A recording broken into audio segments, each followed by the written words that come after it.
రండి, ఆదికాండము 32వ అధ్యాయం 22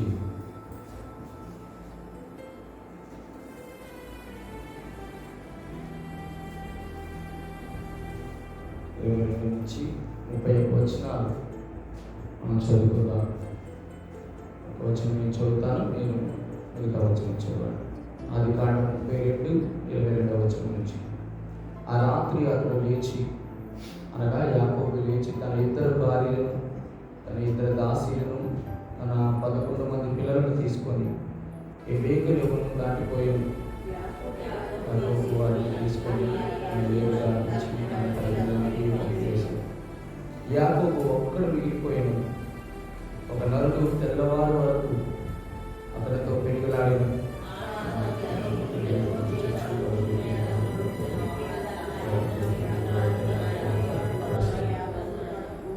ఆయన తెల్లవారుచున్నది కనుక నన్ను పోనిమ్మనగా అతడు, నీవు నన్ను ఆస్వాదించితేనే కానీ నిన్ను పోనీయనేను.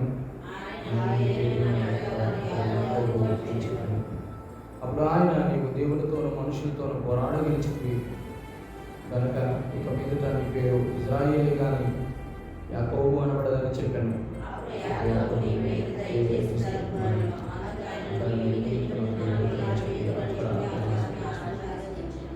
యాకోబు, నేను ముఖాముఖిగా నేను దేవుని చూచితిని, ఆయన నా ప్రాణం వెక్కినదని ఆ స్థలం పెనియేలని పేరు పెట్టాను.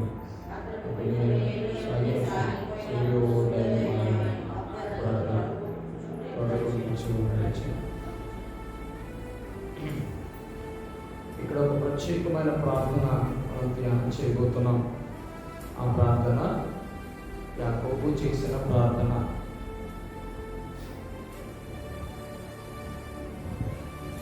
సమయం అందుబాటును బట్టి ఒక 5 లేదా 7 విషయాలు చెప్పడానికి ప్రయత్నం చేస్తున్నాం. ఆ రాత్రి అతడు లేచి తన ఇద్దరు భార్యలను, తన ఇద్దరు దాసీలను, తన 11 మందిని పిల్లలను తీసుకొని ఎబ్బేకురవును దాటిపోయాను. యాకోబు వారిని తీసుకొని ఆ ఏరు దాటించి తనకు కలిగినదంతే పంపివేశాను. యాకోబు ఒక్కడు మిగిలిపోయాను. యాకోబు ఒక్కడు మిగిలిపోయాను. ఇక్కడ యాకోబు ప్రార్థన చేయటానికి,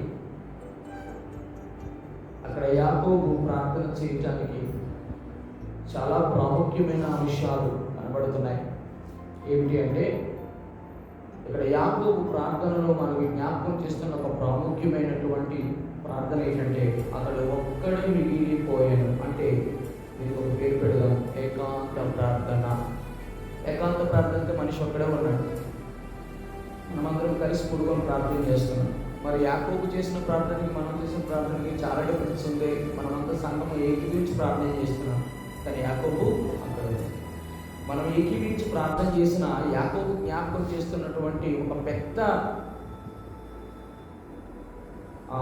ఎట్లా చెప్పొచ్చు అంటే, యాకోబు మనకు నేర్పిస్తున్న ఒక పాఠం ఏమిటి అంటే, ఆ రాత్రి అతడు లేచి తన ఇద్దరు భార్యలను, మొదటి 2 తన ఇద్దరు దాసీలను, 3 తన 11 మంది పిల్లలు.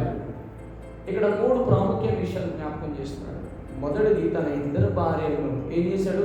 ఎబ్బేకురవును దాటించాడు. ఎబ్బేకురవును దాటించడంలో ఉన్నటువంటి ప్రాముఖ్యమైన ఆ ఇద్దరు భార్యలు ఏం జ్ఞాపకం చేస్తున్నారంటే, ప్రేమను జ్ఞాపకం చేస్తున్నారు. ప్రేమను. రెండవది, తన ఇద్దరు దాసీలను, దాసుడు అంటే ఇక్కడ అర్థం ఏంటంటే అధికారాన్ని దాటించారు. 3 తన 11 మంది పిల్లలను ఎబ్బేకురవును దాటించాడు. తన పిల్లలు ఏం జ్ఞాపకం చేస్తున్నారు అని అంటే స్వాస్థ్యము. బాగా గమనించండి. మొదటిది, యాకోబు ఎబ్బేకురవును దాటించిన తర్వాత తన ఒక్కడే మిగిలిపోయినటువంటి ప్రార్థనలో మనకి నేర్పించినటువంటి ఒక పాఠం ఏంటంటే, తన దేవునితో సంధించబడేటువంటి సమయంలో తన భార్య మీద ప్రేమను పక్కకు పెట్టాడు. అంటే దాటించాడంటే వదిలాడు. 2 తన యొక్క అధికారం, దాసీలను దాటించాడు, అంటే తన అధికారాన్ని వదిలాడు. 3వది, తన పిల్లలు అనగా తన స్వాస్థ్యము, తన ఆస్తి, తన యొక్క సంతానాభివృద్ధి మొత్తం అంతా కూడా ఏం చేశాడు? ఎబ్బేకురవును దాటించాడంటే విడిచిపెట్టాడు. ఎందుకు? అక్కడ దేవునితో సంధించాల్సిన సమయం అది, రైట్. అది ముగ్గురిని దాటించిన తర్వాత చూడండి, యాకోబు వారిని తీసుకొని ఆ ఏరును దాటించి, చూడండి యాకోబు వారిని తీసుకొని అంటే మొత్తం అంతటిని తీసుకున్నాడు. ఏం చేశాడు? దాటించాడు. ఇక్కడ దాటించడానికి మనం ఏం జ్ఞాపకం చేస్తుందంటే వాళ్ళ అందరినీ కూడా ఆ ఎబ్బేకరుని దాటించడము తన బాధ్యతని జ్ఞాపకం చేస్తుంది. తన బాధ్యతను కూడా విడిచిపెట్టేశాడు. మొదటిది తన ప్రేమని భార్యల మీద విడిచిపెట్టాడు. రెండోది తన దాసీలు అనగా తనకున్నటువంటి 2 భార్యలు అయినటువంటి దాసరాండ్రులు ఎవరైనా అధికారాన్ని విడిచిపెట్టాడు. మూడోది తన 11 మంది పిల్లలు తన యొక్క స్వాస్థ్యాన్ని విడిచిపెట్టాడు. తర్వాత ఎబ్బేకరుని అందరినీ పట్టుకొని, అక్కడ చూడండి, పట్టుకొని దాటించడు అన్నట్టు. అంటే ఏంటి? ఎంత భద్రత, ఎంత రక్షణ, అవునా కదా? అంటే ఇది నేను జ్ఞాపకం చేస్తుంటే తన బాధ్యతను కూడా విడిచిపెట్టాడు. ఈ విడిచిపెట్టిన తర్వాత అక్కడ గమనించండి, తనకు కలిగినదంతయు తనకు కలిగినదంతయు అక్కడ ఏం జ్ఞాపకం చేస్తుంటే సమస్తమును 5 విషయాలు ఒక్కడే మిగలడం. ఎవరితో మిగిలిపోవడానికి? దేవునితో సంధించడానికి. బిడ్డ, ఈరోజు నీవు నేను జ్ఞాపకం చేయబడుతున్నటువంటి ప్రాముఖ్య విషయం ఏంటో తెలుసా? నువ్వు దేవునితో ఏకాంతముగా నేను దేవునితో ప్రార్థన చేయడానికి, నీవు నేను మందిరములకు వచ్చి దేవునితో నువ్వు సంధించడానికి అక్కడేమో భౌతికంగా అన్ని విడిచిపెట్టాడు. మనము మానసికంగా ఆత్మీయంగా అన్ని విడిచిపెట్టాలి. మొదటిది ప్రేమను విడిచిపెట్టాలి, అది మన బలహీనత. 2 అధికారం. నువ్వు ఎంత ఉద్యోగస్తుడు కావచ్చు, ఎంత పెద్ద వ్యాపారస్తుడు కావచ్చు, నీకు ఎంత డబ్బు ఉండొచ్చు, అవన్నీ పక్కన పెట్టి దేవుడితో సంధించినప్పుడు. 3 నీ స్వాస్థ్యము. ఎవరైతే నీ బిడ్డలు, నీ పిల్లల జ్ఞాపకం రాకూడదు, వాళ్ళు వీళ్ళు ఇంట్లో ఉన్నటువంటి విషయాలు, నీ యొక్క పరిస్థితులు ఏమి జ్ఞాపకం పక్కన పెట్టాలి. 4వది నీ బాధ్యతలు ఏవైతే నెరవేర్చుతున్నావో అవన్నీ పక్కన పెట్టు. 5వది సమస్తమును పక్కన పెట్టు. 5 విషయాలను పక్కన పెడితే అప్పుడు నువ్వు దేవునితో ఏకాంతముగా దేవునితో మాట్లాడటానికి ఒక అవసరత లేదా ఒక అవకాశం దేవుడు నీకు ఇచ్చినట్టు. బిడ్డ, ఈరోజు నేను దేవునితో ఈ పగటి పూట ఈ 4 గంటల ప్రాంతంలో దేవునితో మనం సంధించడానికి వచ్చినప్పుడు ఈ 5 బలహీనతలు విడిచిపెట్టాలి. ఏమైనా గుర్తొస్తున్నాయి? ప్రేమలు, ఏమైనా పిల్లలు, ఏమైనా అధికారము, ఏమైనా స్వాస్థ్యము, ఏమైనా బాధ్యతలు, ఏమైనా సమస్తం నీకు పట్టణాన్ని పక్కన పెట్టావు. ఈ 5 విషయాలు ఎవరైతే పక్కన పెడతారో వాళ్ళే దేవునితో ఏకాంతముగా ప్రార్థన. అంటే అర్థమంటే మనం అంతా ఉన్నప్పటికీ కూడా మన మనసులో కూడుకొట్టుకున్న విషయాలని విడిచిపెట్టాలి. ఇది మొదటిది. ఏం జ్ఞాపకం చేస్తున్నాడు యాకోబు అంటే ఏకాంతం ప్రార్థన. తర్వాత అతను ఒక్కడే మిగిలిపోయాను. ఒక నరుడు తెల్లవారు వరకు అతనితో పెనుగులాడాను. తాను అతను గెలవకున్నట్టు చూచి తొడగూటి మీద అతన్ని కొట్టాను. అప్పుడు అతనితో పెనుగులాట యాకోబు తడగూడి వసలేను. ఆయన తెల్లవారుచున్నది కనుక నన్ను పోనిమ్మనగా, తెల్లవారుచున్నది కనుక నన్ను పోనిమ్మనగా అతడు నీవు నన్ను ఆశీర్వదించితేనే గాని. నీ ప్రార్థనలో ఏముండాలంటే ఎవరితో పెనుగులాడుతున్నాడు? అక్కడ వచ్చినటువంటి వ్యక్తి అనగా దేవుడే కావచ్చు, దేవదూత కావచ్చు. అక్కడ ఒక్క మాట ప్రస్తావిస్తున్నాడు, నువ్వు నన్ను ఆశీర్వదించు. ఇక్కడ ఏం జ్ఞాపకం చేయబడుతుందంటే గురి కలిగిన ప్రార్థన. నువ్వు ఎందుకు వచ్చావు? నువ్వు ఎందుకు ప్రార్థనకు వచ్చావు? దేని కొరకు వచ్చావు? ఎందుకు ఇక్కడ కూడుకున్నావు? ఇంత ఉదయకాలం పూట నేను ఇద్దరు మానుకొని అన్నిటిని మానుకొని అన్ని సమస్తం విడిచిపెట్టి ఎందుకు మందిరంలోకి వచ్చావంటే నీకు గురి ఉండాలి. నువ్వు చేసే ప్రార్థనలో గురి ఉండాలి. నువ్వు దేని కొరకు గాలికి కొట్టినట్టు ప్రార్థన చేయకూడదు, ఏదో వ్యర్థముగా ప్రార్థన చేయకూడదు, ఏదో వచ్చినటువంటి మాటలతో ప్రార్థన చేయకూడదు. ఒక గురితో ప్రార్థన చేయాలి. ఈరోజు నీ జీవితంలో, నా జీవితం దేవుడు కోరుతున్నాడు. నీకు గురి ఉందా? నువ్వు దేని కొరకు ప్రార్థన చేస్తున్నావు? నీ సమస్య ఏంటో దానిని గురి కలిగి నువ్వు ప్రార్థన చేయాలి. దేనికో ప్రార్థన చేస్తాం, అసలు మర్చిపోతాం. దాని కొరకు ప్రార్థన నువ్వు ఆశీర్వదించు. అక్కడ యాకోబు రాసినటువంటి మాట, నువ్వు నన్ను ఆశీర్వదిస్తే కానీ, నువ్వు నన్ను ఆశీర్వదిస్తే కానీ, నువ్వు నాకు ఇస్తేనే కానీ, నువ్వు నాకు బ్లెస్ చేస్తే కానీ నేను. రెండవది గురి కలిగిన ప్రార్థన. నువ్వు నన్ను ఆశీర్వదించితేనే కానీ నేను నిన్ను పోనీయను. మూడో మాట పట్టుదలతో కూడినటువంటి ప్రార్థన. పోనివ్వడం అంటే ఏంటి? నిన్ను పోనివ్వడం అంటే అర్థం ఏంటి? యాకోబు ఏం చేశాడు? దేవుడిని పట్టేసుకున్నాడు.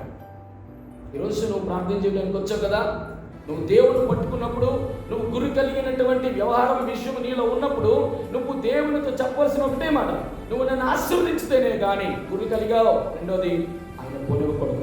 ఎందుకు పోనివ్వకూడదు అంటే అర్థం ఏంటి తెలుసా? ఆయన వెళ్ళిపోవాలని అనుకుంటున్నాడు. నన్ను ఆశీర్వదించంటే నేను వెళ్ళిపోవాలనుకుంటున్నాడు, నన్ను ఆశీర్వదించినట్టు నన్ను వెళ్ళిపోవాలనుకుంటున్నాడు. నువ్వేం చేయాలో తెలుసా? పట్టు వీడనేటటువంటి వ్యక్తిలాగా ఏం చేయాలా?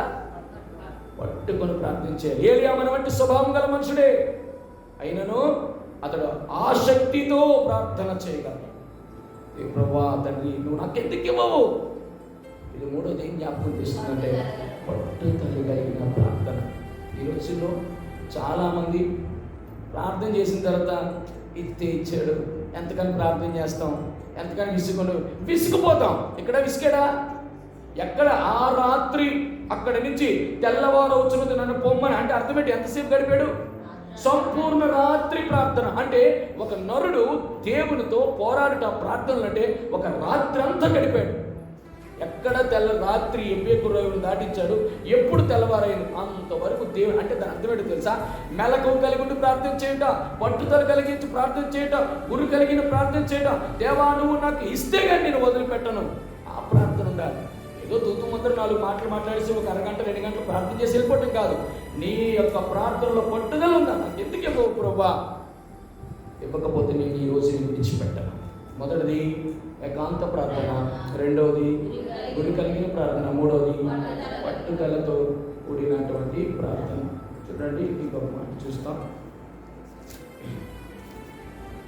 అదే 32వ అధ్యాయము ఆదికాండము 32:27.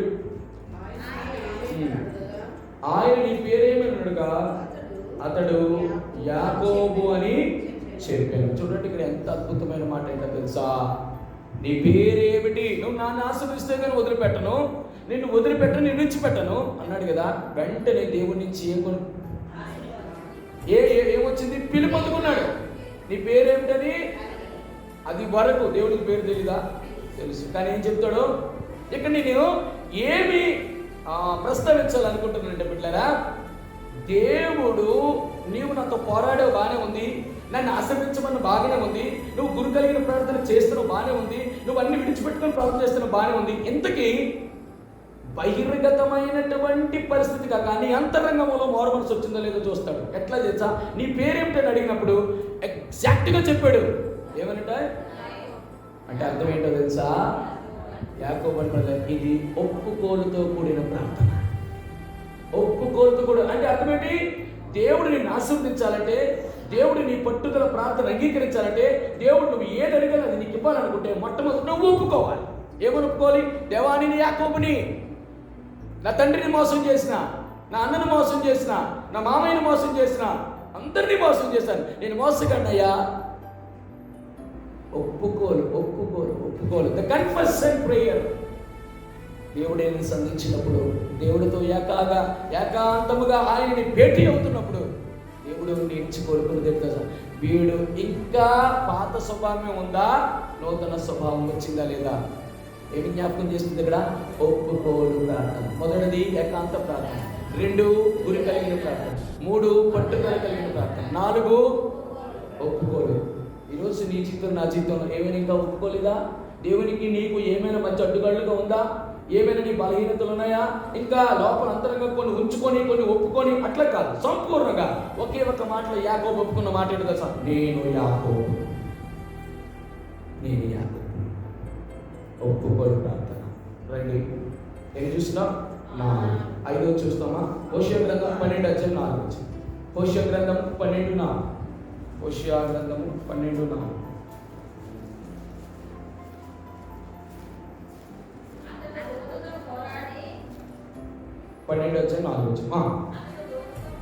అతడు దూతతో పోరాడి జయముందెను, అతడు కన్నీరు విడిచి అతని బతిమాలెను, బేతేలులో ఆయనకు ప్రత్యక్షమాయెను, అక్కడ ఆయన మనతో దేవుని స్వరము వినే స్థలములో ఈయన ఏం చేసినాడో తెలుసా? కన్నీరు కార్చి బతిమలాడినాడు. ఒప్పుకోలు ప్రార్థన చేశాడు.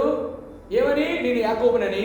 ఇప్పుడు ఏమంటున్నాడు తెలుసా? నువ్వు నన్ను ఆశీర్వదిస్తే కానీ నేను వదిలిపెట్టను. ఎటువంటిది? గురి కలిగాడు, పట్టుదల కలిగాడు. కానీ అసలైతే దేవుడికి కావాలి. ఏంటో తెలుసా? కన్నీరు కాచి బ్రతిమిలాడే కన్నీటి ప్రార్థన. ఈ మాట ప్రస్తావించబడాలి. పోరాడాడు. ఎలా పోరాడాడు? ఎలా గెలిచాడు? ఎలా గురి కలిగినాడు? ఎలాగ ఒప్పుకోలు చేశాడంటే ఇవన్నిటిలో ఒక మాట చెప్పాలంటే యాకోబు కన్నీరు కార్చి, దేవా దేవా నేను పాపిని, అయ్యా నేను మోసగాన్ని ప్రభా, నా మామయ్యని నా అన్నయ్యని ప్రభా, తండ్రి నా తండ్రిని సైతం నేను మోసం చేశానయ్యా, నీ బిడ్డగా ఉండి దేవా నన్ను క్షమించు, నన్ను క్షమించు దేవా. అది వరకే యాకోబుకి సమస్తమైనటువంటి పశువులు, సమస్తమైనటువంటి మందలు, సమస్తమైన దాసదాసీలు, పిల్లలు, వారు అందరూ ఉన్నారు. కానీ ఎక్కడ ప్రాబ్లం వచ్చింది? దేవాని ఆశీర్వాదము, యెహోవా ఇచ్చు ఆశీర్వాదము భౌతికమైన ఆశీర్వాదము కంటే మిన్నదని ఎరిగినాడు. అంటే అది వరకు భౌతికమైన ఆశీర్వాదము కాదు, ఇది కేవలం దీవెనే. దీనివల్ల ఏంటి, ఈరోజు ఉంటుంది రేపు వెళ్ళిపోతుంది, కానీ ప్రభువా నీ ఆశీర్వాదం నాకు కావాలనే దానికి ఇది చేసినటువంటి ప్రార్థన ఏంటి తెలుసా? ఆయన గురి కలిగి ప్రార్థన చేసిన, పట్టుదల కలిగి ప్రార్థన చేసిన, ఆయన ఒప్పుకోలతో చేసిన ప్రార్థనలో ఏముండాలో తెలుసా? కన్నీరు కార్చి బ్రతిమలాడు. దేవా ఈరోజు నీ జీవితంలో ప్రభా నేను మారాలనుకుంటున్నాను, నాకు మారు మనసు లేదయ్యా ప్రభా, నా భార్య మారాలనుకుంటుంది, నా భర్త మారాలనుకుంటున్నా, నా పిల్లలు మారాలనుకుంటున్నారు అంటే ఇవన్నీ ఉన్నాయి. కానీ అన్నిటిలో కన్నా అద్భుతమైనటువంటి ప్రార్థన ఏంటో తెలుసా? కన్నీరు కార్చి బ్రతిమలాడు. కన్నీరు కార్చి అన్నీ ఉండి ఆ పాయింట్ మిస్ అవ్వకూడదు. బ్రతిమలాడటం అంటే అర్థం ఏంటో తెలుసా? ఎప్పుడు బ్రతిమలాడతాం? మనము నిస్సహాయ స్థితి, మన దగ్గర ఏమీ లేదు, మనంత మట్టుకు మనం ఏమి చేసుకోలేము. కాబట్టి దేవా నువ్వు ఇస్తేనే, నువ్వు మారిస్తేనే, నువ్వు ఆశీర్వదిస్తేనే తప్ప నాకేంటి దొరకదయ్యా అనేటువంటి ఎరుకలోని ప్రార్థన ఉండాలి. మొదటిది యాకోబు చేసిన ప్రార్థన ఏకాంత ప్రార్థన, 2 గురి కలిగిన ప్రార్థన, 3వది పట్టుదల కలిగిన ప్రార్థన, 4 ఒప్పుకోలుతో చేసిన ప్రార్థన, 5 కన్నీరు కార్చి బ్రతిమలాడుకున్న ప్రార్థన. ఇలా చేస్తే ఏమొస్తుందో తెలుసా? హోషేయ గ్రంథము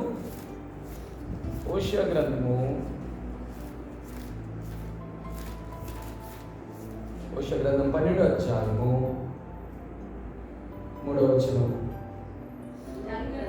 3-4 వచనం.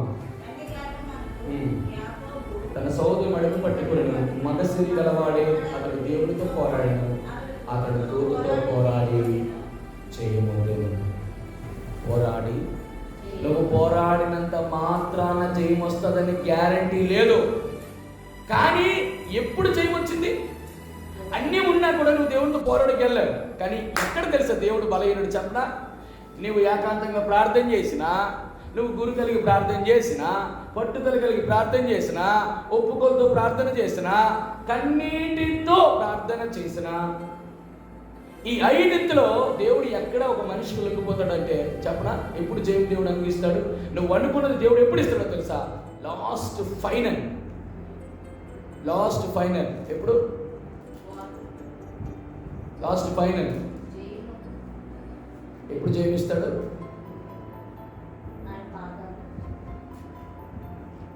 ఎప్పుడు జయమిస్తాడు? రండి, ఆది కాండము 32వ వచనం. అది కాండం 32వ అధ్యాయం.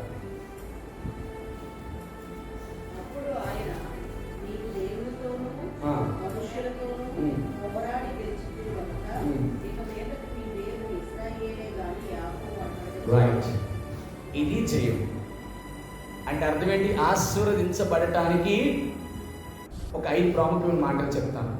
దేవునితో పోరాడి నువ్వు గెలిచావు అన్నాడు కదా. గెలవడానికి యాకోబుకి దేవుడికి మధ్య జరిగినటువంటి పెనుగులాట్లో ఒక 5 ప్రాముఖ్యమైన విషయాలు జ్ఞాపకం చేస్తాను. మొదటిది, తను చేసిన ప్రార్థన మార్చబడింది. ఎందుకు మార్చబడిందో చెప్పనా? రండి, అదే అధ్యాయము ఆది కాండం 28వ అధ్యాయంలో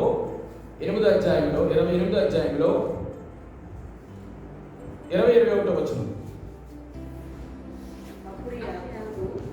అప్పుడు యాకోబు, నేను తిరిగి నా తండ్రి ఇంటికి క్షేమంగా వచ్చినట్లు దేవుడు నాకు తోడైండి, నేను వెలుచు నీ మార్గంలో నన్ను కాపాడి, తినుటకు ఆహారము, ధరించుటకు వస్త్రము నాకు దయచేసి ఉన్నాను. ఏమిటండి ప్రార్థన? నువ్వు నాకు దేవుడై ఉండాలంటే నువ్వేం చేయాలా? మొదటిది, నువ్వు నాకు తోడై ఉండాలి. 2, ఆహారం ఇవ్వాలా. రెండోది 3 వస్త్రాలు ఇవ్వాలా. 4 నాకు దయచేసిన యెహోవా నాకు. అంటే దేవుడికి ఎట్లా అంటున్నాడంటే, నువ్వు నాకు అన్ని ఇస్తే, తినడానికి తిండి, కట్టుకోవడానికి బట్ట, ఉండడానికి ఇల్లు, నేను వెళ్తున్న మార్గం అంతా నువ్వు నాకు కాపాడుతావు, నాకు దేవుడు అవుతా. లేకపోతే కాపాడలేదనుకో, ఇవ్వలేదనుకో, పెట్టలేదనుకో, దేవుడు కాదా? నువ్వు అన్నా అనకపోయినా దేవుడే. కానీ ఇక్కడ ఏం చేస్తాడు? బేరసాడుగాడు కదా, బేరలాడుతాడు ఎప్పుడు కూడా, మోసగాడు కదా. దేవునితోనే ఏం చేస్తున్నాడు? నువ్వు నాకు ఇస్తేనే దేవుడు అవుతా, లేకపోతే నువ్వు దేవుడు కావు. ఇప్పుడు మన ప్రార్థన 28వ ప్రార్థన 20, 30 ఇప్పుడే చెప్పండి. 32వ అధ్యాయంలో ప్రార్థన మారింది. ఎందుకు ప్రార్థన మారింది చెప్పనా? చూడండి 25వ వచనం, 24, 25. యాకోబు ఒక్కడు మిగిలిపోయాను, ఒక్క నరుడు తెల్లవారు అతను పిడుగులాడను, తాను అతని గెలవకుండా చూచి తన గూటి మీద అతనిని కొట్టెను. అప్పుడు అతనితో పిడుగులాడుట వలన యాకోబుతో తొడ గూడు. అప్పుడు కాళ్ళు చేతులు బాగున్నప్పుడు ప్రార్థనలు అట్ట ఉంటాయి, ఆరోగ్యం బాగున్నప్పుడు అట్ట ఉంటాయి, అందరూ చేసే ప్రార్థనలు అలాగే ఉంటాయి కదా. ఆ దేవుడు నాకు ఇచ్చాడు, నాకేంటండి అన్ని బాగున్నాయి, నాకు కావాల్సిన ఆస్తి ఉంది, బిడ్డలు మంచి అమెరికా చదువులు చదువుకున్నారు, నా భార్య చక్కగా ఉంది, ఆరోగ్యం ఉంది, నాకేంటి ఒక మంచి ఉద్యోగం ఉంది, నాకేంటి వ్యాపారం ఉంది, పెద్ద దాసీలు ఉన్నారు, అన్నీ ఉన్నాయి నాకు, నాకెందుకండి దేవుడు? కలివి అన్ని ఇస్తే చెప్పండి, అప్పుడు యేసుప్రభువుని నమ్ముకుంటాను. 32వ వచనంకి వచ్చేటప్పటికి అన్ని ఉన్న అక్కడ గూడి వసలి ప్రార్థన మారింది. ఇప్పుడు ఏమంటున్నాడు తెలుసా? ఇప్పుడు ఏమంటున్నాడు? నీ పేరు ఏమిటంటే యాకోబు ప్రభా. తప్పు అయిపోయింది ప్రభా, నేను మోసం చేశాను ప్రభా, నీతో బేరాలాడాను ప్రభా. న్యూ ప్రేయర్, దేవునితో పోరాడి చేయములో మొదటి న్యూ ప్రేయర్ వచ్చింది. ఆ ప్రార్థన మారుతుంది. ఎప్పుడు కన్నీరు కార్చి బతిమలాడిన తర్వాత దేవునితో పోరాడి గెలవడంలో మొదటి అనుభవం ఏంటో తెలిసి యాకోబుది నూతనమైన ప్రార్థన. రెండవది 32:22 వచ్చింది. అది కాండం 32:22.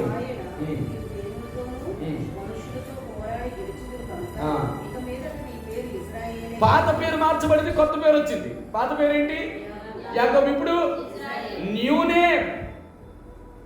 ఓల్డ్ ప్రేయర్ పోయింది, న్యూ ప్రేయర్. పాత ప్రార్థన పోయింది, కొత్త ప్రార్థన వచ్చింది. రెండోది పాత పేరు పోయింది యాకోబు, ఇప్పుడు కొత్త పేరు వచ్చింది. పేరు మార్చబడతారు. 3 రెడీ. అది మన 32-30 వచ్చింది.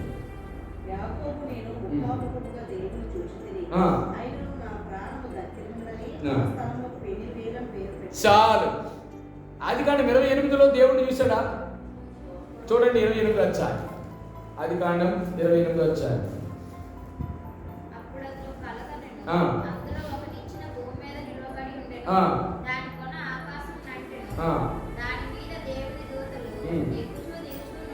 చాలు. 17 వచ్చిన 16-17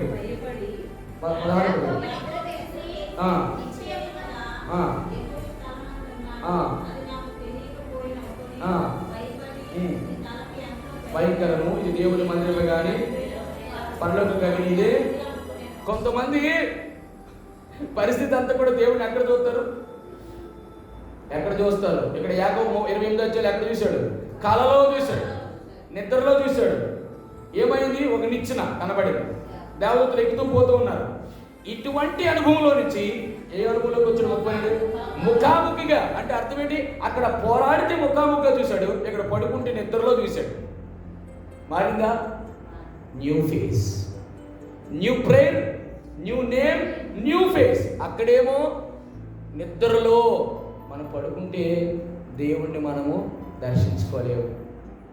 మనం నిద్రలో ఉంటే అంటే అర్థం ఏంటో తెలుసా? దేవుణ్ణి నువ్వు ఎప్పుడైనా పొందుకోవాలనుకుంటే, దేవుడి నుంచి ఏదైనా సంపాదించుకోవాలనుకుంటే నిద్ర నుంచి మేలుకోవాలి. నిద్ర ఏం జ్ఞాపకం చేస్తుందంటే సోమరితనం. అంటే అర్థం ఏంటి? నిర్లక్ష్యం. నీ ప్రార్థనలో నిర్లక్ష్యం ఉండకూడదు. నీ ప్రార్థనలో ఏముండకూడదు? ఇప్పుడే తెల్లవారైందా, సమయం ఉందలే, ఇంకా కొంచెంసేపు పడుకుందాంలే, కొంచెం కన్నులకు కులుకుపాటు రానిద్దాంలే. ఇట్లాంటి వ్యవహారం ఎవరైతే ఉందో వారు దేవుని ముఖాముఖి దర్శించలేరు. వాళ్ళకి అన్నీ ఏమొస్తాయి తెలుసా? చాలా మంది చెప్తారు, అన్న నాకు కాలు వచ్చిందన్నా, నాకు ఒక వ్యవహారం వచ్చిందన్నా, నాకు ఒక దర్శనం వచ్చిందన్నా. ఇవన్నీ పాత నిబంధన వదిలేయండి. క్రొత్త నిబంధన వచ్చినప్పుడు దేవుడితో ముఖాముఖిగా పోరాడేటువంటి వ్యవహారం ఉండాలి. దేవునితో ముఖాముఖ పోరాడు. అప్పుడు దీనికి అర్థం ఏంటి? దీన్ని మనం ఎట్లా చెప్పొచ్చు అంటే, పాత ప్రార్థన మారింది, కొత్త ప్రార్థనలోకి వచ్చాడు. పాత ముఖము పోయింది, కొత్త ముఖంలోకి వచ్చాడు. పాత పేరు మారింది, కొత్త పేరులోకి వచ్చాడు. New prayer, new name, new face. దేవునితో ముఖాముఖగా సంధించే అనుభవంలోకి వస్తాడు. 4వది ఆదికాండం 32:31.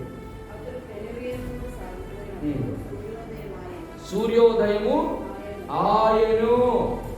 ఇప్పుడు అతను పెనుయేలు సాగినప్పుడు సూర్యోదయం. అంతవరకు ఎక్కడున్నాడు? అంతవరకు ఎక్కడున్నాడు?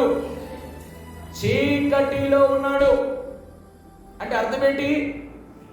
ఎవరైతే ప్రార్థన చేస్తారో వారు ఎక్కడి నుంచి ఎక్కడికి మార్చబడతారు? రైట్. అంటే న్యూ ప్లేస్.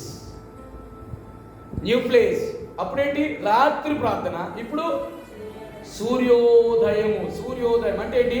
ఒక దర్శనమును పొందుకున్నాడు. New vision or new place. అంటే దాని అర్థం ఏంటంటే బిడ్డలారా, ఇక్కడ ఎప్పుడైతే నువ్వు ప్రార్థన మార్చబడిందో, ఎప్పుడైతే దేవుని ముఖం కొత్తగా చూడగలుగుతావో, ఎప్పుడైతే దేవుడు నీ యొక్క పేరును మారుస్తాడో, నీవు 4వ అనుభవంలోకి వస్తావు. ఏ అనుభవం అంటే? సూర్యోదయపు అనుభవంలోకి వస్తావు. అంటే వెలుగు అనేటువంటి అనుభవంలోకి వస్తావు. ఇప్పుడు చీకటిలో పోరాడేటువంటి అవకాశం లేదు. ఇప్పుడు క్రొత్త అనుభవంలోకి వచ్చాడు, సూర్యోదయం. ఆఖరిది చివరి చూడండి, 32:31.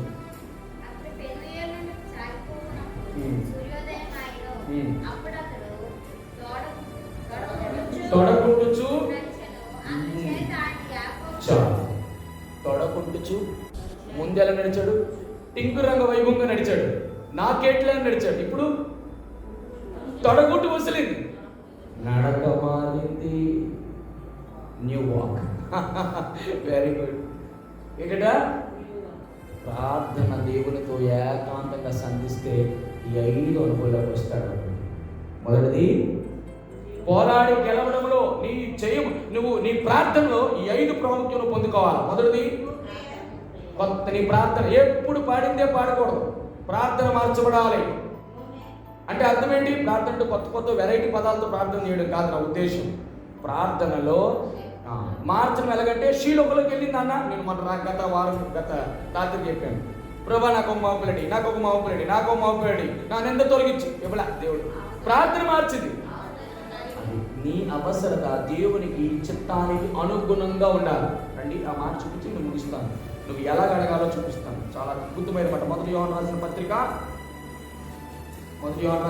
5వ అధ్యాయము 14వ వచనం.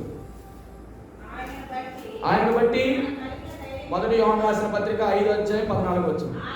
ఆయన బట్టి మనకు కలిగిన ధైర్యం ఏదనగా, ఆయన చిత్తానుసారంగా మనం ఏదడిగినను ఆయన మనవి ఆలకించుననియే. అంటే ఇప్పుడు ప్రార్థన ఎట్లుండాలి? ఆయన చిత్తానుసారంగా ఉండాలి. New prayer. రెండోది, న్యూ నేమ్. నీ జీవితం మార్చబడాలి, నీ స్వభావం మార్చబడాలి. నువ్వు ప్రార్థన చేసి జయం పొందుకున్నావంటే నీ బ్రతుకు మారాలి. 3 న్యూ ఫేస్. నువ్వు ఎప్పుడైతే బ్రతుకు మారుతుందో దేవుడిని ముఖాముఖిగా సంధించుకునే వ్యవహారంలో, ఈ కళలు, దర్శనాలు ఎవరో చెప్పడం కాదు, డైరెక్ట్ దేవుడే నీతో మాట్లాడతాడు, దేవుడే నిన్ను దర్శిస్తాడు, దేవుడే నిన్ను మార్చడానికి ప్రయత్నం, దేవుడితో ముఖాముఖి అనుభవంలోకి వచ్చేస్తావు. తర్వాత మధ్యవర్తులు ఎవరు ఉండరు. ప్రార్థన చేయండి అయ్యా, నాకు ప్రార్థన కాదు, నీవే దేవుడితో డైరెక్ట్ అవుతావు. 4 న్యూ ప్లేస్. ఆ రోజు రాత్రి అంతా పెరిగిలాడు, ఇప్పుడు సూర్యోదయంలోకి వచ్చాడు. అంటే అర్థమేంటి? స్థలము మార్చబడేది. అంటే ఒకప్పుడు ఏదో స్థలంలో కాదు, ఎక్కడ తన యొక్క జయం పొందుకున్నాడు. ఓషో గ్రంథంలో చూపించాం. 12వ అధ్యాయం ఓషో గ్రంథం తీయండి. ఓషో గ్రంథం సమయం అయిపోతుంది, 5 నిమిషాలు. 12వ అధ్యాయము 4వ వచనం. ఎక్కడ మాట్లాడాడు దేవుడు?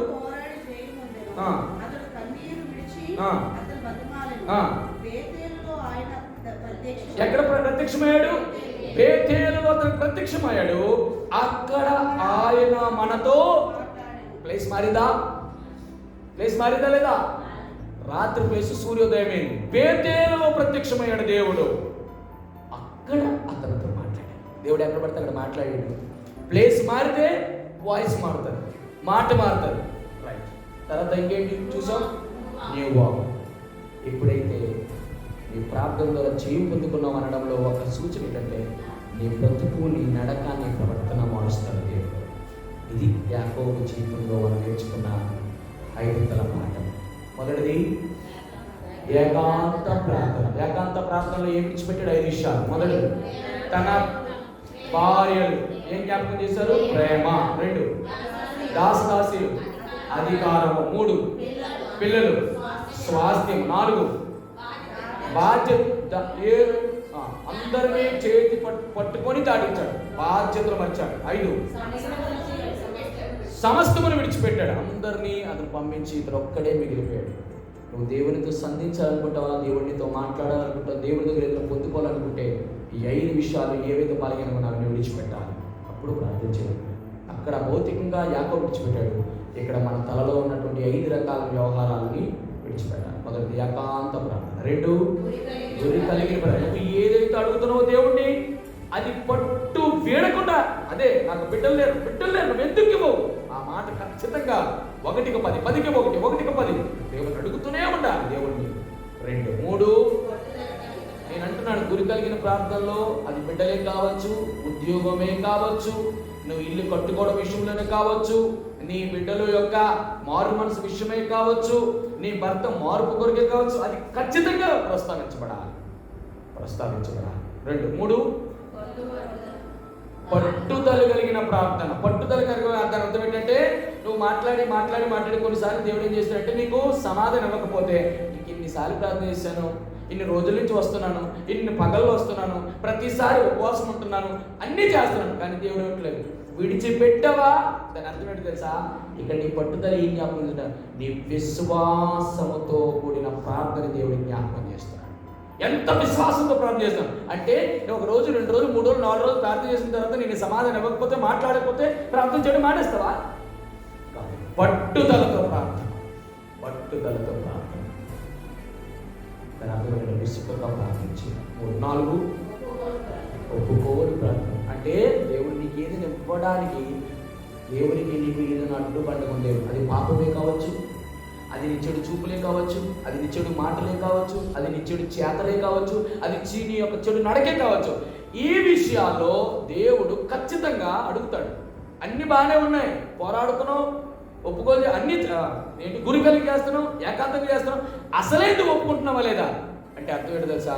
నువ్వు ఏదైతే దేవుడి దగ్గర ఒప్పుకోకుండా వచ్చి ప్రార్థన చేసావో దేవుడిని మనం ఆలకించడు. ఎవడైనా తన పాపం హృదయం లక్ష్యం చేస్తే అతన్ని మనవని దేవుడు ఆలకించడు. మరి ఖచ్చితంగా జ్ఞాపకం చేసుకోవాలి. 5 కన్నీరు కార్చి, అన్నీ ఉండి ఒక కన్నీరు కాస్తే దేవుడు లొంగిపోతాడు. ఆయన ఎక్కడ లొంగడు. దేవాది దేవుడిని లొంగ తీసుకునే ఒకే ఒక్క పద్ధతి ఏంటో తెలుసా? అంటే దాని అర్థం ఏంటో ఆయన లొంగిపోతాడని కాదు, కానీ అతడు నీ మీద ప్రేమ, కనికరం, జాలి. నీ కన్నీరు చూసి నేను ఎట్లా దాటిపోగలను, నీ బాధను చూసి, నీ అంగలార్పు చూసి, నీ వ్యాధులు చూసి, అది వ్యాధి గురించి, బాధ గురించి, ఏ దాని గురించి అయినా ఒకవేళ నువ్వు కన్నీరు కలిసి ప్రార్థన చేస్తే దేవుడు దాటిపోడు ఈ సమస్యను ఖచ్చితంగా పరిష్కరిస్తాడు. అలా చేస్తే దేవుడు ఏమిస్తాడు? ఆశీర్వాదం. అంటే నీకు జయమును అనుగ్రహిస్తాడు. జయములు 5 విషయాలు. మొదటిది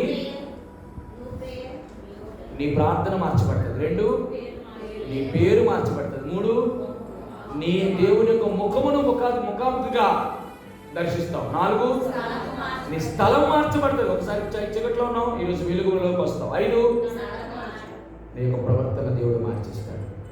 ఈ 5 తలంపుల ద్వారా మనం సాగిపడే దేవుని ప్రార్థన విజ్ఞాపన మనం తెలియజేస్తున్నాం. దేవుడు పరిశుభ్రత ఆశీర్వదించుగాక. ఆమేన్.